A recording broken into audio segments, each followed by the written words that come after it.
Welcome back, everybody. It's good to be back. I am so excited to jump into one that I think a lot of people will think they know, but we're going to find out they maybe don't know. Right. So we are going to be in Exodus chapters 1 through 3. Yeah. And this is, of course, the story of Moses. But it's interesting because most people, I think, when they think of the beginning of the Moses story, they jump right to this image of the baby in the basket. Right. But what if we told you it doesn't start there? What if we backed up a little bit? Yeah. Because Exodus chapter 1 actually paints a really vivid picture of this entire community, the Israelites. Right.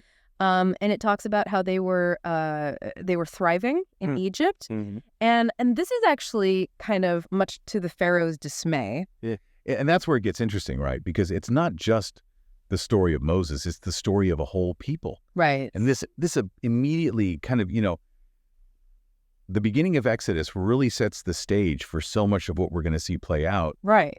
Because that dynamic is established right away. Right. And this is where we start to see these timeless kind of themes emerge. Mm-hmm. Exodus 1.9 really lays it bare. Okay. The Pharaoh, he was rattled. Yeah. He was rattled. He uses this phrase, or the writer of Exodus uses this phrase, too numerous. Yeah. And I think that's so interesting because it wasn't just their numbers. Right. He also recognizes their strength. Yeah, it's that classic case of, we see this throughout history. Those in power feeling threatened by, a growing, thriving other. Right. And we've seen that in ancient empires. We see that in modern conflicts. Yeah.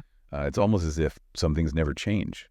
Right. And how does he deal with this perceived threat? Well, I mean, he chooses a method as old as time, sadly. Right. Oppression through forced labor. Mm-hmm. His thinking was if he could break their spirit, keep them constantly exhausted, they'd be less likely to resist, let alone, flourish as they were. Right. And it's here where it gets kind of eerily familiar for us today. Yeah. Think about all the exploitation, the forced labor that still plagues our world in various forms. Yeah. The tactics might evolve, but the underlying power dynamics, they remain disturbingly similar. It makes you wonder, are we doomed to repeat these cycles? Right. But even in this climate of fear and control, this spark of resistance is about to ignite. Yeah. A single act of defiance that will Right. change everything. I'm suspense. We'll get to that after a quick break. Okay. And we are back. Diving right into the heart of the story. Yeah. With baby Moses. Right. But it's interesting because this entrance is anything but triumphant. Right. Imagine being born into a world where your very existence is deemed a threat. Wow. Where a ruler is so consumed by fear that he orders the death of all Hebrew baby boys. Yeah, this decree from Pharaoh to just eliminate these innocent lives. I mean, it really sends a chill down your spine, just to think about it. Right. It's just this chilling reminder of, the lengths that people will go to, the depths of cruelty that they'll plumb to maintain a grip on power. Yeah, and it's against this backdrop of unimaginable fear and brutality. Absolutely. That we meet Moses's mother. Okay. Can you imagine being in her shoes? I can't imagine. The impossible choice that she was facing. Yeah, and yet she doesn't, she doesn't just succumb to despair, right? Right. She chooses to act. Yeah, and it's fascinating to me, the writer of Exodus, in just a few words. Yeah. Injects this glimmer of hope. Exodus 2.2. Okay. Doesn't just say that Moses was placed in a basket. Right. It actually emphasizes that he was a beautiful baby. Oh, interesting. It's a tiny detail. Yeah. Easy to miss. Right. But I think it adds this layer of depth and poignancy because it reminds us of the preciousness of this life. Right. A life that Pharaoh had deemed disposable. Right. It's not just about defiance, though, right? Right. It's about a mother's love. Yes. This fierce, unwavering love that propels her to weave this basket, to waterproof it with pitch and tar, right? To place her precious child among the reeds of the Nile. And here's where it gets even more intriguing. Yeah. She doesn't just leave him anywhere along the riverbank. It says that she strategically places him where she knows Pharaoh's own daughter comes to bathe. Oh, wow. It's a calculated risk. Right. This desperate gamble. Wow. Fueled by a mother's hope against all odds. What could be more relatable than that? Right. Honestly. And then the story takes this truly ironic turn. Okay. Moses, intended for death by Pharaoh, Right. is found and adopted by his own daughter. Wow. Talk about poetic justice. Talk about poetic justice. Right. It's this twist of fate that throws him right into the lion's den, so to speak. Right. He's raised as a prince. Wow. In the very palace that sought to end his life. Can you imagine the internal tug of war that he must have felt growing up with this dual identity? Right. Right. Caught between this, the opulence of the Egyptian court, and the knowledge of his Hebrew heritage, his people suffering under the yoke of forced labor. Yeah, and it's this inner turmoil that boils over in this really pivotal moment. Okay. As a young man, Moses witnesses an Egyptian overseer brutally beating a Hebrew slave. Oh, wow. And the injustice, the brutality of it all, it ignites something primal within him. Yeah. And he acts impulsively, perhaps recklessly. He kills the Egyptian and then attempts to conceal the act. It's a very human moment. It's a very human moment, It reveals the depths of his inner conflict. Yeah, all those conflicting emotions. The anger, the empathy, the fear. Yeah. I mean, this act of violence, well, understandable given the circumstances, right?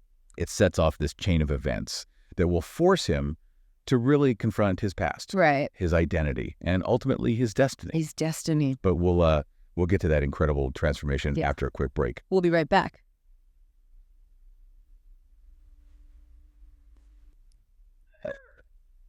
And we are back. Picking up with Moses on the run. On the run. Yeah, after that, that fateful act of, you call it impulsive justice, he finds himself exiled. Laying low in the land of Midian. Okay. A far cry from those luxurious palaces of Egypt. Right. You might think, okay, well, this is where the story ends. Right. The fallen prince turned humble shepherd. Oh, yeah. But as any good storyteller knows, this is really where it gets interesting. This is where it gets good. Right. Because out in the wilderness, tending his flock, Moses is about to have an encounter that will not only change his life, but the fate of nations. Okay, so paint the picture for us. Okay, so we've got Moses. Yeah. He's going about his daily routine near Mount Horeb when suddenly a bush bursts into flame. It bursts into flames. Right, but this is no ordinary brush fire, right? The flames are blazing, yet the bush itself remains untouched, unconsumed. Burning up. It's not burning up, right? It's a sight so strange, so inexplicable. It stops Moses dead in his tracks. Right, and you have to admit, I mean, after all these thousands of years, you'd think somebody would have invented a fire extinguisher by now, right? Yeah. Come on. You think they would figure that out? Yeah. But instead of, running for the hills, Moses, ever the curious one, steps closer.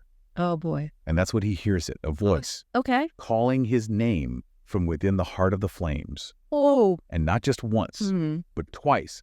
It calls out, Moses, Moses. Not about you. Yeah, but I'm out of there. I'm gone. Right, I'm out of there. Yeah. But Moses. I was just like, hold on a second. Let me get my sandals. All right, let me get comfortable. Yeah. He stands his ground. Yeah. And he actually engages in this, incredible dialogue. Okay. With this voice. Yeah. A voice that identifies itself as the God of his ancestors.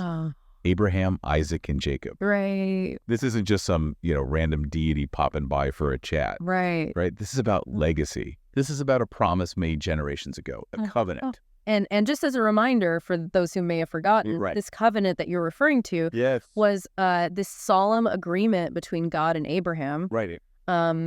That promised his descendants would be as numerous as the stars. Yes. And that they would inherit this land. Right, a land where they would flourish. Right. So when God speaks to Moses from this burning bush, it's not just about one man's destiny. Right. It's about reminding him of this much bigger picture, epic story that he's now a part of. Right. And so what is this grand mission? What is this purpose that Moses has been called for? Well, he's got to go back to Egypt. Okay. He's got to confront Pharaoh.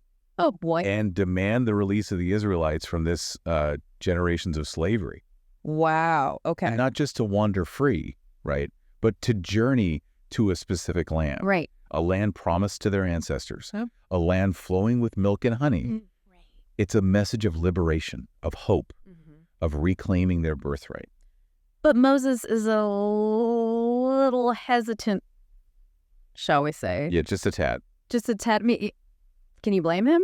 I mean, honestly, The guy is staring down the most powerful ruler I know. in the known world, Right. who has like zero respect for human life, basically. Right. He's already shown that. Yeah. He's not messing around. So what does Moses say? How does he respond? Well, he asks this question, he says, who am I Yeah. that I should go to Pharaoh? Yeah. It's a question that echoes through the ages, honestly. Yeah. It's a question we've probably all asked ourselves, Oh, for sure. right? When we're faced with these challenges that seem so insurmountable, For sure. we look in the mirror and think, am I really equipped to handle this? Right. But, God doesn't really scoff at his fear. Right. He doesn't belittle his doubts. Instead, he offers this powerful reassurance. He says, I will be with you. I will be with you. And it's this promise that will sustain Moses through all these trials that are to come. And it's a message of hope for us too. You know what I mean? Like even when we feel inadequate, even when we doubt our own abilities, we're not alone. Yeah, that's good. But the conversation, it takes an even more kind of intriguing turn Okay. when Moses asks for God's name, His name. right? Almost like he's seeking some tangible proof, some concrete identity to cling to in this moment. Right. And the answer he receives Yeah.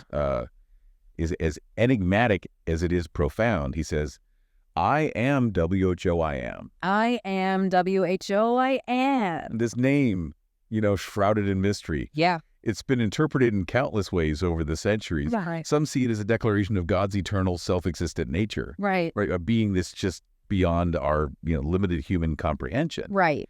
Others see it as an affirmation of God's faithfulness, Okay. a promise that he will be who he has always been, a liberator, a protector, a keeper of covenants. Wow. But whatever the interpretation, Yeah.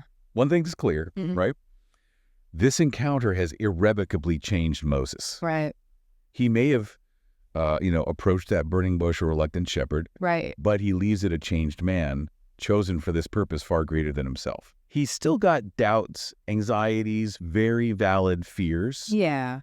but he carries within him the echo of a promise Right. and the weight of a legacy. And that's how we get the Moses that we know. Right. That's how he becomes that iconic figure. Right. And what a story. What a story. What an incredible story. And I think what you and I have just kind of laid out here in these three parts, Yeah. it just goes to show that this story's got so much more to it Oh, absolutely. than, kind of those Sunday school snippets we get. Oh, yeah. Yeah, for sure. I mean, this is just scratching the surface. There's so much more here to unpack. Yeah, and that's what makes it so fascinating. Absolutely. And thanks to all of you out there for joining us on this deep dive. Yeah, thanks, everybody. We'll see you next time. Welcome to Charlie and Mia's podcast. We're embarking on an exciting journey to read through the entire Bible in just 1 year. Every day, we dive into Scripture, exploring its meanings and how it applies to our lives today. We invite you to join us on this incredible adventure of learning and discovery. Don't forget to subscribe to our channel so you never miss an episode.